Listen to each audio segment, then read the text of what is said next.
Hello, and welcome back to our staff talks for the first ever virtual regulatory information conference. I'm Alysia Bone, and I'm your host for these chats, which are really just an informal opportunity to sit down virtually with some of our NRC employees, talk a little bit about the day, but really dive into a topic of interest. So really quickly, just a quick housekeeping item. Some of you might still see that Q&A portal on the right-hand side of your screen. That's actually not going to be monitored during this chat. So today's topic is about overcoming the fear of failure, or how things progress through trial and error. So I'd like to introduce our group of dynamic speakers for this chat. We have Dave Nelson, our Chief Information Officer. We have Stephanie Coffin, our Deputy Office Director for the Office of Nuclear Regulatory Research, and Shaun Anderson, who is the Division Director for Embark Venture Studio in the Office of Nuclear Reactor Regulation. Shaun, Dave, Stephanie, thank you all for joining today. Right, good to be here. Thanks, Alysia.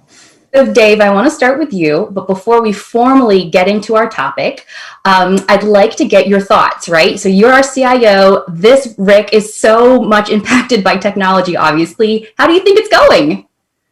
I really love it. I think this is a really interesting format. It's given me an opportunity to actually participate in more of the sessions than I have in past years. And it's kind of interesting. It's like you're right up, face to face with the speakers, and many times in the past you're in the back of the room, and it's even hard at times to catch everything that's being said. So it's great in that way. I think there's some real benefits to this format, so I've liked it. Absolutely, me too. Definitely the gift of technology has given us the opportunity to check out the RIC in a different way. So diving into today's topic for our chat, again, overcoming the fear of failure, how things sort of progress beyond what maybe it's originally intended. So we're actually going to do something a little bit differently with the three of you. We're going to kick off with a bit of a trivia question. It's a non-nuclear question. I'm going to show each of you 3 different products, and you tell me which one was actually a failure, quote, failure in its original intent or purpose, and then progress to a success. Okay? So Dave, I'm going to start with you. So can we show the CIO, right? Yeah, stump the CIO. That's it. Don't be afraid to fail, Dave. It's all right. Okay, so slide number 2, please. All right, Dave, here are your 3 products. You've got a sticky note, a Rubik's Cube, and an automobile. Which one was, quote, a failure at first? I think that would be the sticky note. Oh, you ding, ding, ding, you got it. So here's the story. You might already know, but this actually started with Dr. Spencer Silver at the 3M company. He was originally intending to create a very, very strong adhesive. He wound up creating a really weak one instead. Didn't really know what to do with this. It went on the chopping block floor for many years at 3M. And then it was only several years later in the 70s when his colleague, Dr. Art Fry, was actually singing at church. He needed some bookmarks to help hold places in his hymnal, but they kept falling out. He remembered his invention of his colleague years before about these sticky notes, and they worked like a charm. And they're now part of my everyday life. I don't know about all of you, but they grew into a success. So Dave, clearly though, it's not just paper products and glue that really is enhanced by the iterative process. It's very much tied into technology and innovation, 2 of our transformation focus areas. I want to hear from you. Do you have a story personally, either that you've experienced or something you've seen at the agency, where failure, quote, failure has been part of the process, and what was the outcome? Oh, sure. There's actually, I could pick a number of examples directly from myself and from my organization, so no need to pick on anybody else.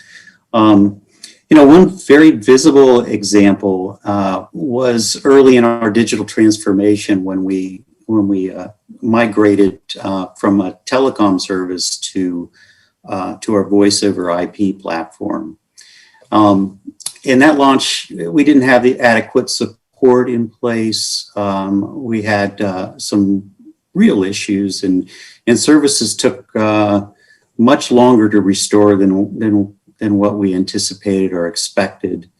certainly didn't meet my team's expectations and our customers' expectations. So what I find interesting about failures is an organization's ability to learn from those types of mistakes. And from those failures, those abilities are really important. Some of the things that we did in response to that particular launch was we started actually applying some new methodologies like human-centered design, customer experience thinking, and recognizing the importance of looking at these launches as a full service life cycle. And a couple of things that came out of that is improvements. We began training and preparing our help desk to support services. We looked to support those rollouts with training and hands-on support when we did subsequent agency-wide sort of launches with services like Office 365 or our new laptops. We did a lot more hands-on. We tried to go into the offices, into the floors, and actually work with the people and make sure they had the support they needed. And then designing intuitive ways for the customers to order the service through service catalog and using data. So we could collect a lot of data from our incidents that were happening in a service, any given service, all of our services, across our services.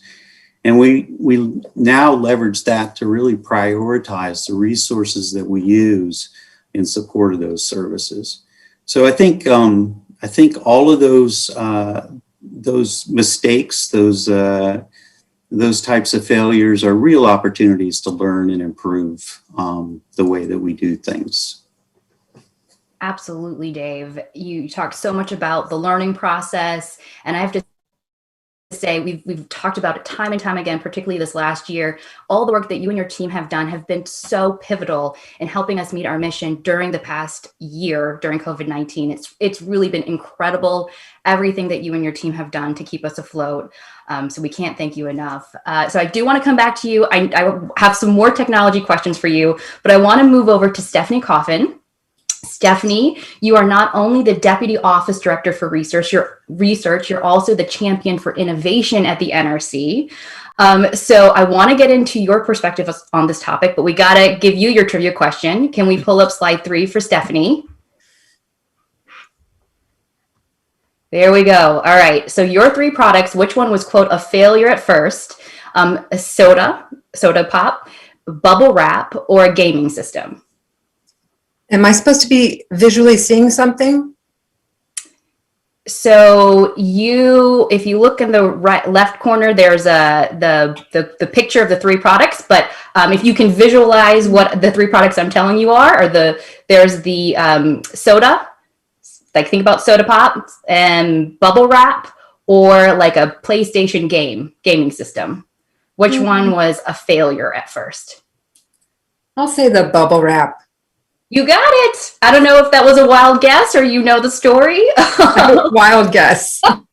Well, you got it right. So the story here, this was also in the 50s. This was the product of 2 co-inventors, Alfred Fielding and Marc Chavan, who was a Swiss chemist.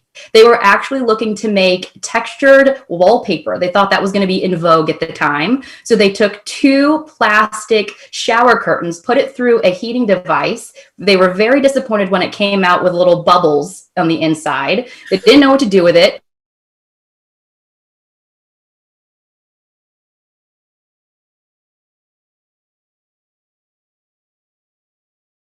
It went on the chop until one of their very sensitive machinery. And they looked back. This is when Mr. Fielding and Dr. Chavan decided to use what they thought was a failure as packaging material. And it was been a success, not only used for packaging things, but of course been very helpful to keep my toddler busy popping away for hours during this past year. So on a more serious note, though, Stephanie, clearly our mission at the NRC is incredibly serious and important, right? protection of public health and safety, promoting common defense and security. In our line of work, quite frankly, where is it okay to try new things and know that it might not be perfect the first time? And when is it just there's less room for margin for error, and when it's just not okay to fail, frankly? Yeah, so this is a great item for discussion. And like you said, we're a nuclear safety and security regulator. And when protecting people is your mission, failure is not an option, right? And we also know that you cannot have innovation without growth, without failures, right? And so how do you hold that duality in your mind? And you can. And all of us here at the NRC do it all the time. The engineers and scientists and our IT professionals, I know Dave and his team know this very well. But how you go about doing both of those things is by being intentional and thinking about risk. And so when you have a risk kind of, we have this Be Risk Smart framework. When you have a framework like that, it allows you as an engineer or scientist or an IT specialist is you deliberately build in failures to test in a safe way, so that you can learn from those and then move on to your final product or your final program or your final IT system in a very deliberate and methodical way. And so you build it into your approach to things. And so you can do both. Gotcha. So you sort of just know before you even start where it's okay to sort of try new things differently. So on that note, though, Stephanie, it's kind of scary to fail, right? Like the notion of failure is not something that we kind of start out wanting to do necessarily. Talk to me about that connotation with failure. Why can it feel so scary? And do you think we should try to sort of rebrand it? Yeah. So I'm going to get all Brene Brown on you. Okay. So I'm not a social scientist, but I'm going to play one here during the staff talks. But so first of all, I would have renamed our staff talks. I wouldn't have called it fear of failure, right? Because you put these two negative words together. It's beautiful alliteration, but it's sending the wrong message, right? So you get a rebranding of failure, and Dave used the word learnings, lessons learned, growth and discovery are much better words to use. And so we might call this session embracing discovery and growth instead of overcoming fear of failure. And so it's words, but words matter. Words matter in terms of and how you think about things. And so failure, why it's such a triggering word for humans, because we have these deep emotional reactions to vulnerability and to shame. And so failure a lot of times brings up those kind of emotions with people. And so it really makes them hesitate.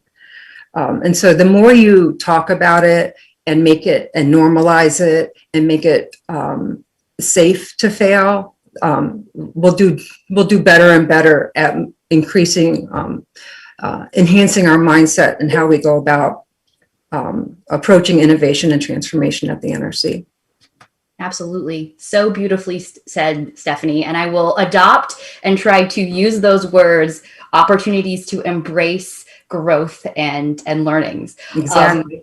So on that, let's move to Shaun. Shaun, you are our division director for the Embark Venture Studio in NRR, which is all about helping staff grow, finding opportunities to be creative, and removing barriers to innovation to help us do our job more efficiently and better in a lot of ways. So let's start off with your trivia question, and then I want to get into some examples from Embark. Okay, so Shaun, I'm going to try to use Stephanie's advice right here. Which one of these products had a premier example of an opportunity to learn? So is it via sort of a voice-activated product such as the Echo, a cell phone, or an embedded pacemaker? I'm going to go with the embedded pacemaker. Oh my goodness, you all are 3 for 3. You know what? None of you saw these ahead of time. I just need to clarify that these were all spontaneous trivia questions. You're absolutely right. So this was also in the 50s. Dr. Wilson Greatbatch, he had always wanted to make a pacemaker. He had thought about this for years, didn't really know how to do it.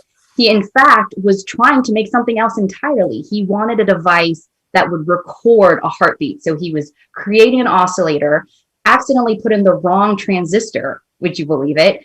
And when it came out, it was actually creating a product that mimicked the sound of heart rhythm. And when he heard it, he paused and said, wow, this is what I've been trying to do all along in a different way. So huge opportunity to learn and change, using Stephanie's lingo here. But Shaun, I want to talk to you about opportunities to grow that you've seen in Embark, and transformation in general. Can you give me an example that you've seen either in your division or throughout the NRC's transformation journey where you thought we were going down, or we thought we were going down a different path, and we wound up someplace kind of better or more impactful? Sure. I think the one example I like to bring up is the mission analytics portal and the MapX effort. It's part of our next-gen data activities to bring new analytical tools and business process automations to the nuclear reactor safety program. We partner with OCIO with the approach of developing the dashboards and using the agile approach for developing these tools. And part of that agile approach is just making sure getting some products to the street that actually can be useful, and you having some sprint cycles of where we can actually make and improve upon the products that we develop with our dashboards, so it can be useful to staff. And we think that's been useful, and we've been getting feedback from staff and management teams to improve upon some of these tools. But what we really thought was more impactful is as we move forward and we're launching some of the new systems that we're developing, we want to use that same agile approach. So we're really thinking about what's the best way to, having a new system to be leveraged by the staff. So, and that also helps with some of the change management. So it's no longer a system where you start, Sunday night and you have a new system rolled out, but, is there a way that we can be a little more agile in terms of, having a system to work side by side until, we're getting more staff comfortable, and as we can get better sprint by sprint to improve the way that systems is being leveraged. But I think that's one of the ways that we're becoming more impactful in terms of how we move forward with new systems and just start using business process automation to our advantage. And then thinking about just leveraging data. Last year, with the work that didn't happen was, focused a lot on data. Now, thinking about data, we want to be able to really think a little more broader. How can we get the data to the masses, not just the NRC staff, but getting it back to the staff, not the staff, sorry, for the members of the public, industry, stakeholders that are just not part of the NRC. And we're really trying to think of new and creative ways to take some of that data and leverage it, not just for NRC staff, but part of the MapX effort. It's also providing the analytical tools and capabilities to our external stakeholders whenever possible. Absolutely. What I love about what you just explained here is showing how our focus on innovation technology isn't just helping within internal NRC, but really industry individuals, throughout how what we're really doing internally is helping us meet our mission and being more transparent and communicative outside of the agency. So thank you for that, Shaun. I want to go back to you, Dave, because a lot of what Shaun touched on, I think really goes back to your court in terms of being agile in our technology. Looking at this past year, I want to talk about this experience of helping transition almost an entire workforce to a telework space. What are some of the things that, what are areas where you had to maybe pivot or you had to be agile, something, maybe a quote, opportunity to embrace learning for Stephanie's lingo, that you could maybe highlight for us in this past year? Yeah, well, thanks. Yeah. When I think back on a year ago in the preparation, some of it felt effortless or looked effortless, but there've been a lot of work towards that the agency had done towards IT modernization in the years leading up to that. Fortunately, we already had in place laptops and new images and a strong network and access and all the types of things we needed to support sort of coop in any case, whether it was a pandemic or any other type of something that might come up in our environment. But I think as I look at opportunities to pivot and to be agile during that period of time, obviously we had to increase the bandwidth very, very quickly, learn new ways to monitor it and make sure that we, our engineers were watching it the whole time and trying to figure out, well, how do I move different types of network traffic around to optimize the way it's operating. And we continue to do that even today. When we have events like this, we have to be very careful and watch the way that we're managing our network assets because, there are finite resource. But there's some other things that come to mind. And, when we look at how we equipped our employees so that they could go out and immediately turn around and start working. A lot of the tools were there, but some of the things that we didn't think about is, well, what's it like to work from a laptop day after day and directly look at it, a small laptop screen. Yeah, sure, it's mobile, but I think people made it clear very quickly that they were getting eye strain. I've started wearing glasses in the last year. But what we did is we thought through and worked with our partners in the admin office and developed a program so that we could very quickly ship larger monitors to the employees. Figured out a way that they could order those through our service catalog. And really worked them into our whole service and had the support behind them at our help desk, much like I was explaining about some of our other services. So, that's an area where we did have to move really, really quickly and something we hadn't even considered. Absolutely. Thanks for that, Dave. It's definitely, I know I'm learning every day still as we're going through this. I feel like I've learned so much in the past year in terms of how to use the technology that you and your team have given us and helped us learn how to use, but there's always room for improvement. So Shaun, going back to you, again, kudos to all of the great work that you and your team have done in Embark. Beautiful remarks today during Commissioner Caputo's plenary talking about Embark and some of the things that you guys are doing. Talk to me about sort of culturally, how do you help your team combat this, and I will use the word intentionally, failure, this stigma against failure? How do you help sort of culturally kind of foster an innovative mindset and environment? What's interesting, thinking about Embark's division, we're really just a small team of individuals. I think we have approximately 4 staff members that are on board, but we're really leveraging the staff, across technically the reactor safety program and some aspects outside of that too. They really support some of the visions and ideas that individuals have across the organization. If you think of Embark, our icon is that paper airplane.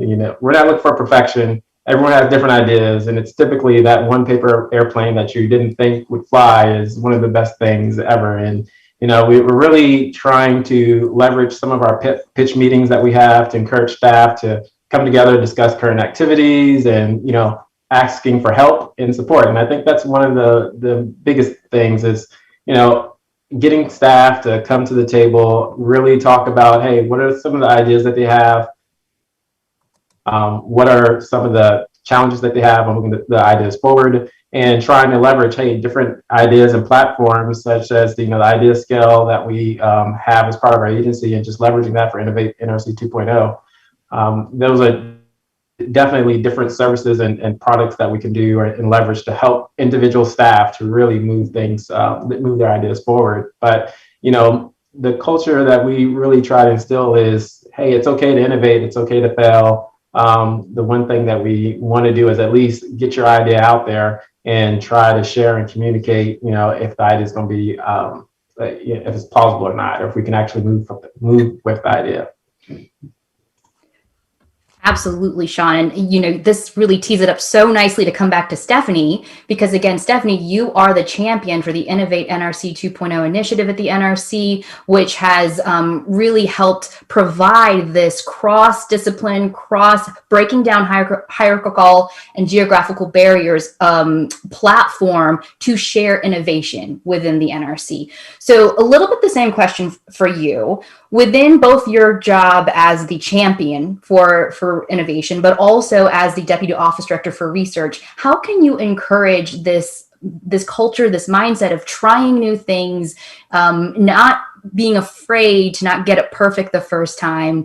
How can we promote innovation more within the NRC? Yeah, so I'll just say, I'm not the champion for innovation. Honestly, I'm here to support the staff. They're innovating all the time, and actually, and they always have been. It's just really in the forefront of all of our minds right now. Kind of like personal tips. What I find sometimes people do here, and it comes from a good place, is that a lot of times we're looking for perfection, and you don't need to wait for perfection to make progress. And Shaun mentioned the idea scale platform, and so many times people put in an idea and you crowdsource it and you build upon it. So maybe it doesn't look exactly what comes out at the end, may not look exactly what went in, but it only got better for having that. Many people supporting the change that someone is seeking, and also kind of knowing we again it's kind of our culture here, is this sense of permanence, and there is hardly anything that can't be undone, improved, or changed. And so feeling comfortable with that, and again, and moving forward, look for progress, not perfection, I think is a really great way to approach innovation. Love it. I'm going to write that mantra on a sticky note and put it in my office. Dave, coming to you. What's your favorite innovation? Something you've seen at the NRC that just really tickles you? Oh, that's a really tough one. Each day we outdo ourselves, and I think it's like Stephanie was mentioning. It's really the people that are innovating. I'm amazed. I love Idea Scale. It's so cool. Great platform, and there's a lot of things that it's allowing us to even innovate the way that we do challenges on it. It's not like you have to put it in this way and it will only work this way. It's open to all kinds of different ways that people want to run challenges. We're running two-step challenges now in a couple of areas, which I think are really interesting, and allows us to look at things office by office and then bring them together, and then look at them across the entire agency and how they impact us. So there's so many different exciting innovations that are going on right now. But thanks for the question. I wish I had one in mind. Yeah, no, that was a great response. So on that, I want to, talk about excitement. What I want to hear from all three of you, we're closing up here for a second, but I want to hear what are you looking forward to either tomorrow or on Thursday's session? Shaun, let's start with you. Anything in particular you want to check out at the RIC? Oh. So we have a session on Thursday, using data for regulatory decision making. So I think it's Thursday afternoon. So that's the one I'm looking forward to. Perfect. Stephanie, what are you looking forward to? Well, you got to hear Commissioner Wright tomorrow for sure. Absolutely. And Micro Reactors is tomorrow, and they have a really clever title. So I have a special place in my heart for the Micro Reactor session there, and the Analytics Artificial Intelligence session. That's got to be a really good one. That's where I see this agency going, down that path. Perfect. Dave, anyone in particular? Well, I also like And I've been picking the ones, anything that says anything about transformation, innovation, new technology, and which has been pretty hard to choose from because there's a lot on the agenda. But I can't leave out staff talks. Yay. Well done. Perfect. Well, thank you so much, all three of you. I think we are out of time here, but I do want to put in a plug for tomorrow's staff talk.